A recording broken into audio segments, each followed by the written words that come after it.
Good morning to all of you. आज का मेरा टॉपिक है इनफर्टिलिटी। आज इस पर काफ़ी डिटेल में बात करेंगे और प्लीज़ मेरे वीडियो को लास्ट तक देखना और अगर मेरा वीडियो अच्छा लगे तो लाइक, कमेंट और शेयर करना। तो इनफर्टिलिटी इनफर्टिलिटी को हिंदी में या सरल भाषा में इसे कहते हैं बांझपन, और इसका सिंपल मीन होता है unable to produce their offspring. जो बच्चा ना पैदा कर सके साफ वही इनफर्टाइल कहलाता है। जो बच्चा पैदा करने में असमर्थ होता है वही इनफर्टिलिटी का शिकार होता है, वही इनफर्टाइल कहलाता है। और ये आजकल की फीमेल में काफ़ी कॉमन प्रॉब्लम है इनफर्टिलिटी। अच्छा, मैं यहाँ पर एक बात और बता दूँ कि इनफर्टिलिटी मेल और फीमेल दोनों में होता है। तो आपने इनफर्टिलिटी की डेफिनेशन दी unable to produce their offspring. दूसरी डेफिनेशन की बात करें दूसरे लैंग्वेज में तो it is defined as failure to conceive within 1 or more year of regular unprotected coitus.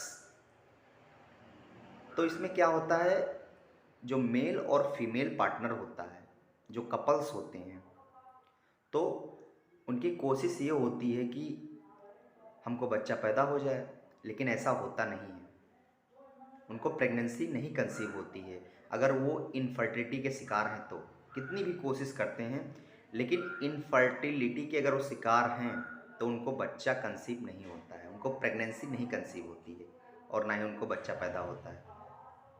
इसमें वो क्या करते हैं, 1 साल या 1 साल से भी ज़्यादा लगातार वो अनप्रोटेक्टेड सेक्सुअल एक्टिविटी में इन्वॉल्व रहते हैं, क्वाइटस एक्टिविटी करते हैं, सेक्सुअल इंटरकोर्स करते हैं, फिर भी उनको प्रेगनेंसी नहीं कंसीव होती है। कंसेप्शन जो प्रोडक्ट होता है फीटस, वो उनको नहीं मिलता है। मतलब वो फेल्योर टू कंसीव करने में वो फेल्योर हो जाते हैं। तब ऐसी घटना को बोलते हैं, इस प्रोसेस को बोलते हैं infertility.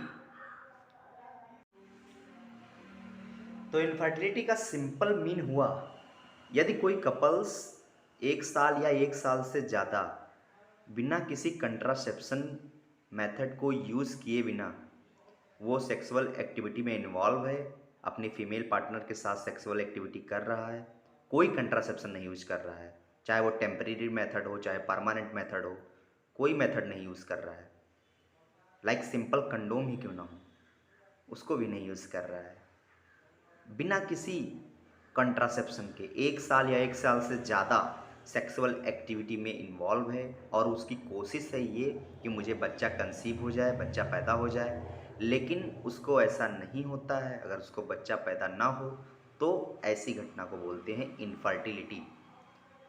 Unable to produce their offspring is known as infertility. Don't confuse to the impotency. Impotency का डायरेक्टली इनफर्टिलिटी से कोई लेना देना नहीं है। इम्पोटेंसी अपने आप में एक अलग टर्म है और इनफर्टिलिटी अपने आप में एक अलग टर्म है, और दोनों का अलग अलग मीन होता है। चाहे आप इम्पोटेंसी को ले लें, इनफर्टिलिटी को ले लें, स्टेरिलिटी को ले लें या फकंटेबिलिटी को ले लें, ये सब अलग अलग वर्ड हैं। ये सब मिलेंगे इस चैप्टर में आपको। फकंटेबिलिटी का अलग मीन है, स्टेरिलिटी का अलग मीन है, इम्पोटेंसी का अलग मीन है और इनफर्टिलिटी का अलग मीन है। इसका इससे कोई रिलेशन नहीं है। तो इनफर्टिलिटी का सिंपल मीन क्या हुआ, unable to produce their offspring.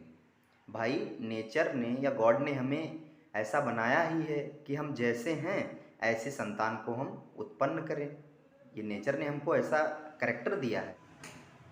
तो लिविंग ऑर्गेनिज्म का एक बहुत ही महत्वपूर्ण कैरेक्टर है, that is reproduction. Each living organism has ability to produce young one similar to themselves. हम ही नहीं, हर लिविंग ऑर्गेनिज्म को गॉड ने कैरेक्टर दिया है कि जैसा वो है वैसे ही वो अपनी स्पीसीज को प्रोड्यूस करेगा। सिमिलर, उसकी एक कैपेसिटी होती है, क्षमता होती है कि अपनी जैसी संतान को वो उत्पन्न करे। हर लिविंग ऑर्गेनिज्म को एक कैरेक्टर दिया है गॉड ने। अब मेथड वो कोई भी हो, चाहे वेजिटेटिव प्रोपगेशन हो या एसेक्सुअल रिप्रोडक्शन हो या सेक्सुअल रिप्रोडक्शन हो, तो हम अपनी बात करें, ह्यूमन बीइंग की बात करें, तो हम लोगों में सेक्सुअल रिप्रोडक्शन होता है। मेल और फीमेल, मेल का जब स्पर्म और फीमेल का जब ओवम, जब फर्टिलाइजेशन होता है, जब उसका फ्यूज़न होता है, मेल गेमीट और फीमेल गेमीट दोनों का जब फ्यूजन होता है, फर्टिलाइजेशन होता है, तो उसकी वजह से क्या बनता है, उसका रिजल्ट क्या बनता है, जाइगोट। तो इनफर्टिलिटी के केस में ना तो फर्टिलाइजेशन होगा ना तो जाइगोट बनेगा, दोनों नहीं बनेगा। कोई ना कोई डिस्टर्बेंस की वजह से, या तो मेल में कोई प्रॉब्लम होगी, स्पर्म ही ना बनना हो, या अदर कोई भी प्रॉब्लम हो, या फीमेल में कोई प्रॉब्लम होगी। तो इन दोनों में कोई ना कोई डिफ़िकल्टी की वजह से, कोई ना कोई एबनॉर्मेलिटी की वजह से ना तो जाइगोट बनेगा, ना तो फर्टिलाइजेशन होगा, और ना ही बच्चा कंसीव होगा। तब ऐसी घटना को बोलते हैं, तब ऐसी प्रोसेस को बोलते हैं इनफर्टिलिटी। सर आप अकेले थोड़ी बच्चा पैदा कर दोगे। बच्चा पैदा करने के लिए मेल और फीमेल दोनों की आवश्यकता होती है। जब तक मेल का स्पर्म और फीमेल का ओवम फर्टिलाइजेशन नहीं होगा, फ्यूज़न नहीं होगा, तब तक जाइगोट का फॉर्मेशन होगा ही नहीं। कोई पार्थिनोजेनेसिस वगैरह थोड़ी हो रही है, प्लांट थोड़ी हैं हम लोग। इसमें तो मेल और पार्टनर और फीमेल पार्टनर दोनों की आवश्यकता होती है। तो सिंपली मेरे कहने का पर्पज़ ये है कि इनफर्टिलिटी मेल और फीमेल दोनों में देखने को मिलता है। केवल एक लोग जिम्मेदार नहीं होते हैं, इनफर्टिलिटी दोनों लोग में देखने को मिल सकता है, मेल और फीमेल दोनों में। अब आइए नोट्स से देखते हैं। Infertility, it is defined as failure to conceive within 1 or more year of regular unprotected coitus.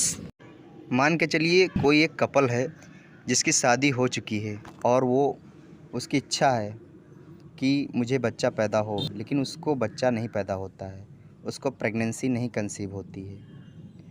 Lakh कोशिश करता है, वो बहुत ज़्यादा प्रयास करता है, बहुत टेंशन में रहता है कि मुझे प्रेगनेंसी कंसीव हो जाए फीमेल को, लेकिन ऐसा नहीं होता है due to some defect of male and some defect of female.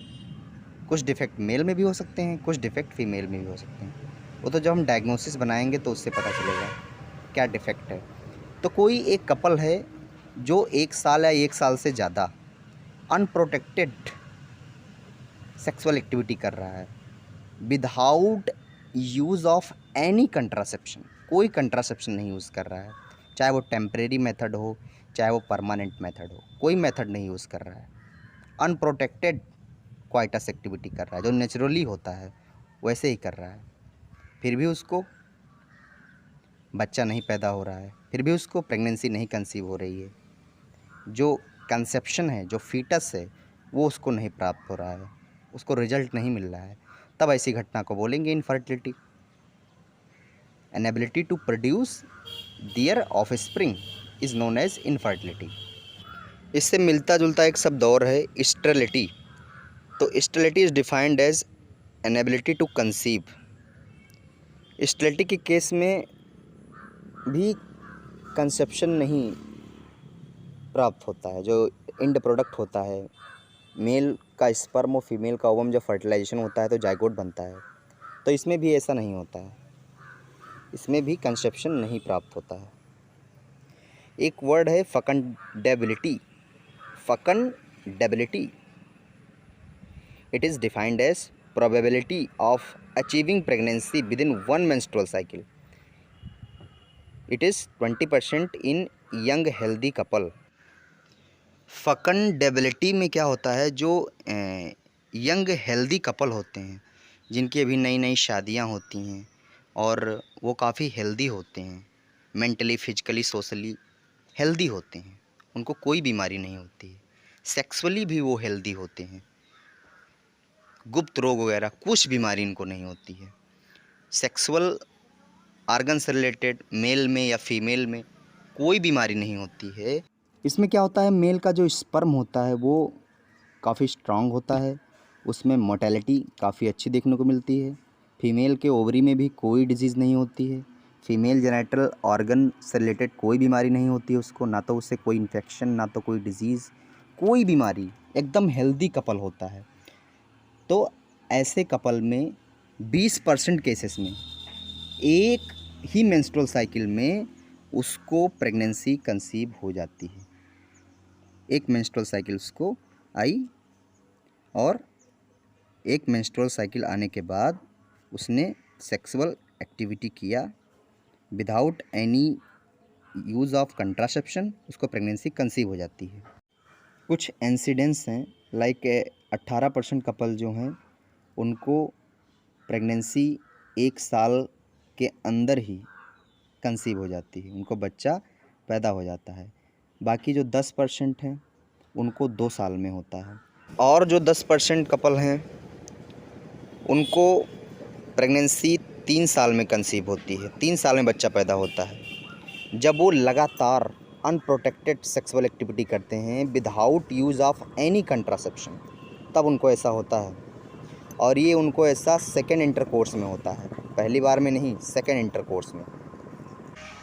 कुछ फैक्टर हैं कंसेप्शन के, फैक्टर नेसेसरी फॉर कंसेप्शन, ये फैक्टर हैं, अगर ये फैक्टर सही हैं तभी मेल और फीमेल का फ्यूज़न होगा, फर्टिलाइजेशन होगा और जाइगोट बनेगा।